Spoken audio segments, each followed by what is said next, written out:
우리가 공부를 열심히 하다가 좀 이렇게 공부가 힘들고 귀찮고 쉬고 싶을 때 친구한테 야, 우리 나가서 커피 한 잔 마시자. 쿡쿡 찌르고, 또 저 옆에 친구한테도 손녀라, 야, 우리 가서 게임 한 판 하고 오자. 쿡쿡 찔러요. 그러면 친구들이 야, 그래, 우리 지금 뭐 야자 타임이니까 갔다 오자. 그래가지고 이렇게 가는데 그 한 무리 속에 한 친구가 끝까지 안 나가고 나는 공부할 거야 그러고 있으면 그 친구가 자, 이뻐 보이는 사람 손 들어보세요. 이뻐 보입니까? 아니, 미워 죽겠죠. 놀러 가려고 그러는데 자식이 끝까지 공부하겠다고. 언제부터 지가 공부를 했다고. 그죠? 가라 그러면 가야 되는데. 그러니까 내가 잘못하고 있을 때 잘하는 사람 보면요, 아주 미워 죽겠습니다. 그리고 아유, 저걸 죽이고 싶고 그냥 막 죽이고 싶은 그런 미움이 막 이렇게 올라오는 거죠.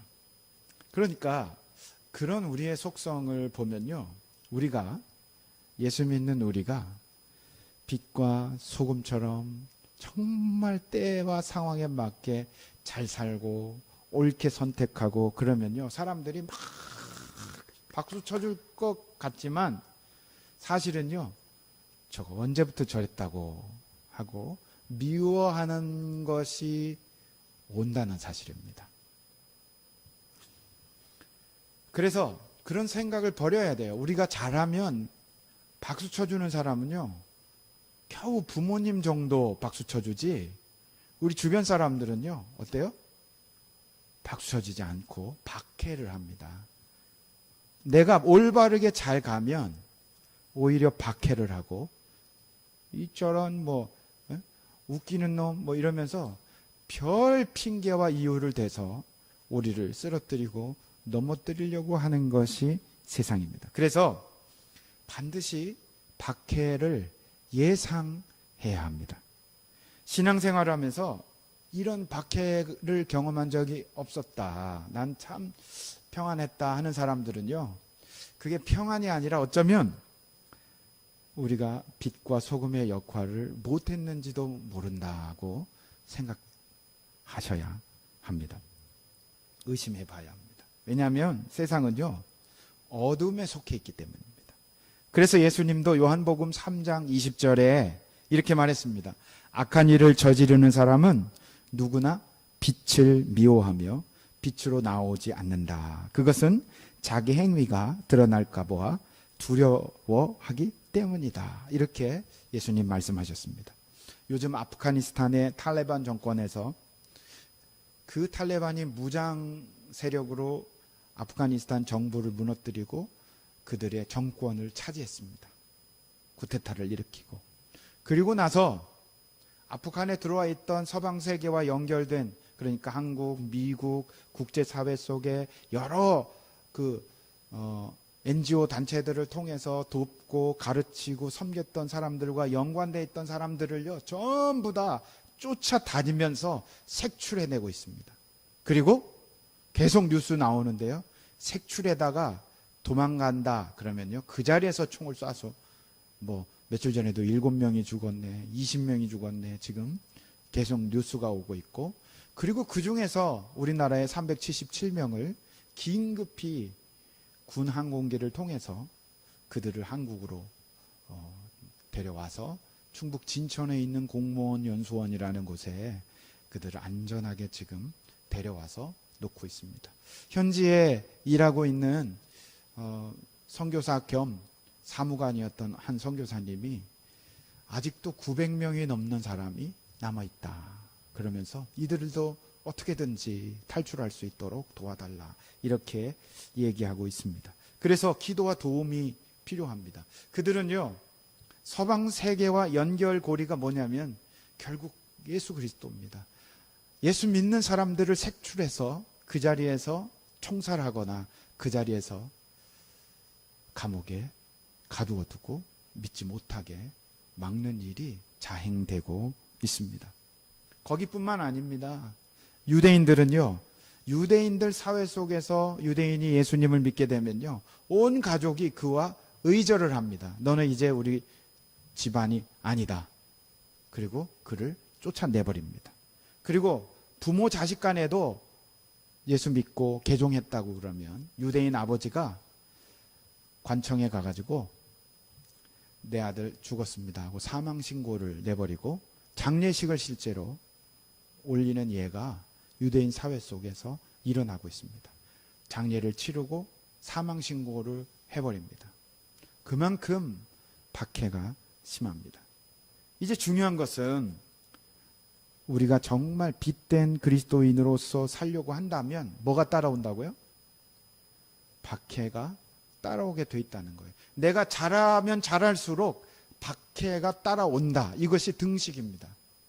그렇다고 우리가 잘 못하는 쪽을 선택하면 하나님과 완전히 등지고 척을 지고 다른 길로 가게 됩니다. 미국이나 한국에서도 박해가 있을까 생각하지만 미국이나 한국에서도 제대로 예수 믿고 제대로 믿음 생활을 하려고 하면요, 박해가 따라오게 되어 있습니다. 대학교에만 가보십시오. 미국 대학이나 한국 대학이나 대학에 가면요, 진화론이 기본입니다. 진화론이 무슨 진리나 되는 것처럼 진화론을 중심으로 가르치고 진화론을 중심으로 여러 가지 학을 올려놓습니다.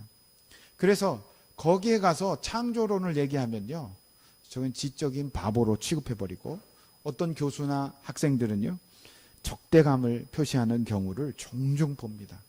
그것뿐이 아닙니다. 대학가에서 청년들이 믿음 안에서 순결, 혼전 순결을 지키고 깨끗하게 살려고 나는 혼전 순결을 지켜야 돼. 이렇게 하면요, 다른 친구들이 아유 그게 무슨 고리짝 얘기냐 하고 무시하고 사람들을 이렇게 완전히 이상한 종족 취급을 하는 경우가 많이 있습니다. 결국 박해입니다. 박해. 동성애가 죄다. 이런 얘기하면요, 지금 세상에서 웃기는 사람이라고 취급해 가고 있는 분위기도 우리 주변에 많습니다. 그래서 결국 우리가 예수님을 잘 믿으려 그러면요, 제대로 옳게 바르게 살아가면 박해는 당연히 따라온다.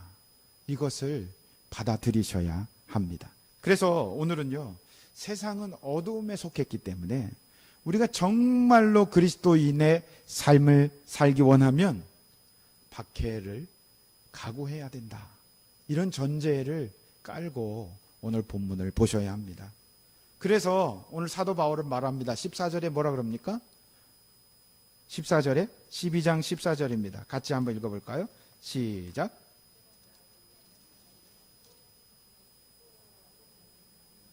네, 사도 바울은 예수 믿고 변화되고 구원받은 우리들에게 박해받을 때 어떻게 할지를 이야기하고 있습니다. 이를 악물고 박해받는 것을 참는 것이 아닙니다. 맞서 싸우는 것도 아닙니다. 뭐라고 합니까? 오늘 사도 바울은요, 우리에게 박해받는 상황에서 나를 박해하는 사람들을 어떻게 하라고요? 참고 인내하고 맞서 싸우고 이게 아니고 어떻게 해요? 축복하라. 그래서 오늘 제목이 세상을 사랑하려면 6가지 사랑의 방법이 있는데요. 첫 번째가 세상을 사랑하기 위해서 우리는요, 그들을, 나를 박해하는 사람들을 저주하거나 맞서 싸우거나 이를 악물고 참아내거나 하는 것이 아니라 박해자를 오히려 축복하는 것이 그들을 사랑하는 것이다 라고 사도 바울은 말해주고 있습니다. 여러분, 나를 박해하는 사람들을 우리가 맞서 싸우지 않고 축복할 수 있는 힘과 여유 여러분에게 있습니까? 그럼에도 불구하고 사도 바울은 우리에게 권하고 있고 명하고 있습니다. 그리고 그 힘이 있다 그러는데 그 힘과 여유가 어디서부터 생기느냐?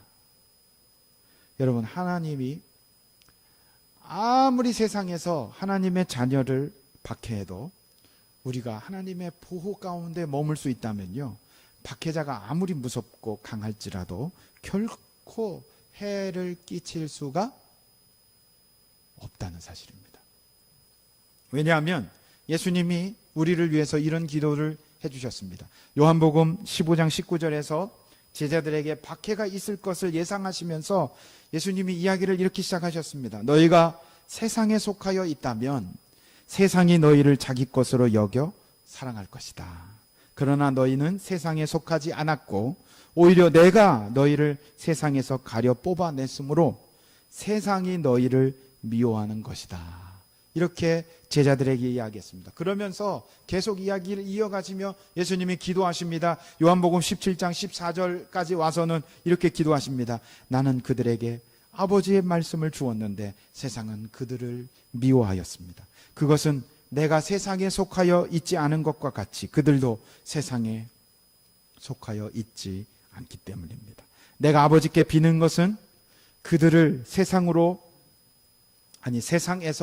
데려가는 것이 아니라 악한 자에게서 그들을 지켜 주시는 것입니다. 예수님께서 이 기도를 하셨습니다. 우리를 악한 자에게서 지켜 보호하여 달라고 하나님 앞에 하나님의 아들 예수님이 기도하셨습니다. 여러분, 우리의 기도도 들으시는 하나님이 당신의 아들 그리스도 예수의 기도를 더 많이 안 들어주시겠습니까? 그 기도를 통해서 우리는요, 하나님의 보호를 확실하게 받습니다. 하나님의 보호가 너무나도 놀랍고 너무나도 특별합니다. 그래서 우리가 하나님의 보호와 주권 밑에 있기만 한다면 어떤 박해와 방해, 핍박도 우리에게 해를 끼칠 수 없다는 사실을 믿으시기 바랍니다. 그러므로 주님의 보호 밑에 있는 사람, 하나님과 함께하는 사람을 박해하는 것은요, 거꾸로 뒤집어 보면요, 계란으로 바위치기와 같습니다. 하나님의 보호 밑에 있는 사람을 넘어뜨리려고 미워하고 쓰러뜨리려고 밟으려고 아무리 해도 계란으로 바위치기입니다. 계란이 깨집니까? 바위가 깨집니까? 계란이 깨지죠. 바위는 아무런 손상이 없습니다. 하나님의 보호 밑에 있는 사람에게는 아무런 해가 되지 않기 때문입니다. 우리가 이것을 알고 있기 때문에 우리를 박해하는 사람들을 오히려 어떻게 해요? 축복해 줄 수 있고 그들을 불쌍히 여길 수 있게 됩니다. 우리가 정말로 주님 뜻대로 살기 원하고 그렇게 결단을 했다면 음으로 양으로 보이게 안 보이게 은근한 핍박이 우리에게 다가옵니다. 그럴 때 오늘 마주 싸우거나 이를 악물고 참지 마시고 진정으로 적극적으로 그 사람을 축복해 주시기 바랍니다. 그래서 사도 바울은 14절에서 여러분을 박해하는 사람들을 축복하십시오. 축복을 하고 저주를 하지 마십시오. 이렇게 권하고 있습니다. 여러분 중에서 주변에 축복해야 될 사람이 몇 명입니까? 오늘부터 그들을 향한 축복 기도를 써보십시오. 그러면 그들을 사랑하고 세상을 사랑하는 겁니다.